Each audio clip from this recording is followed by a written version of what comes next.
between said eyebrows. "Seen enough, princess." The giant's voice resonated to her very marrow, and she nearly shivered with the desire to climb him like a tree. She barely registered that he spoke English with an American accent. She didn't even take exception to the fact that he'd called her princess. That should hit a sore spot, but she wasn't about to let it. Now that she was single, she needed to store this kind of thing up for her spank bank.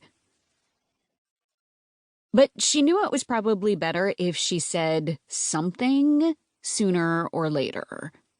Before that drool started from the corner of her mouth, and after memorizing the pattern of his chest hair. "Who are you?" "Who the fuck are you?" He reared back a bit and seemed to pull air with him. That's the only way she could explain following him into the foyer, pushing past his big body without spending too much time trying to cop a feel. Indeed, who the fuck was she? Trying to cop a feel of an angry giant.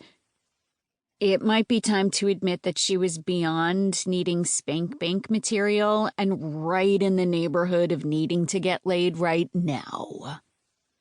"Where's Tia Lola?" "You mean Senora Hernandez?" "Do you ever answer questions without questions?" "Only when I get my questions answered, princess."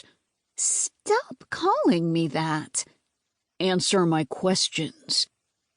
She'd had about enough of his bullshit, but she surmised that the best way to get her questions answered was to give him what he wanted. "Okay, no, I haven't seen enough because I've been sleeping with the same guy for 3 years, and he doesn't look nearly as good as you in boxer briefs, or at least he didn't before he dumped me."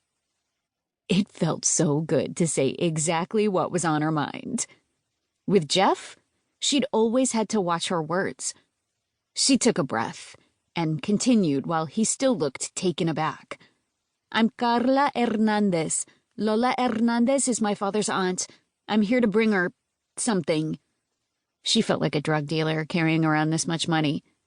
But it was impossible to transfer American money to Lola's bank account in Cuba. She didn't want to say money, because while the giant appeared to be benevolent and had certainly made himself at home here, she couldn't be sure. "Now, who are you?" "Jonah Kane."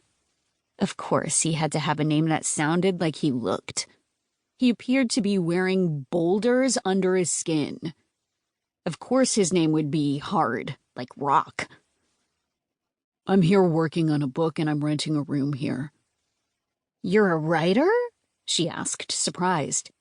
"I know some writers have crazy rituals to make sure things get done, but leaving the U.S. just to get away from reliable internet seems extreme." "I'm a photojournalist." That piqued her interest, but it seemed past due for him to put his pants on. For one thing, his body was going to give her a heat stroke-related seizure if she was exposed to it any longer. He was so hot it was starting to make her mad. For another thing, she could feel his judgmental glare and didn't like the way he said, "princess." It was an insult disguised as an endearment, and she didn't need that. "Can you please go put some pants on?" He leaned one hand on the banister of the stairway leading to the bedrooms with a sexy, cocky half-smile on his face. "Why?" "I thought you were getting a great show." Carla wasn't going to rise to the bait of a jerk like that. She'd grown up with 2 of them, both her father and brother were a handful. So she just pointed upstairs. "Pants now, unbearable ego later."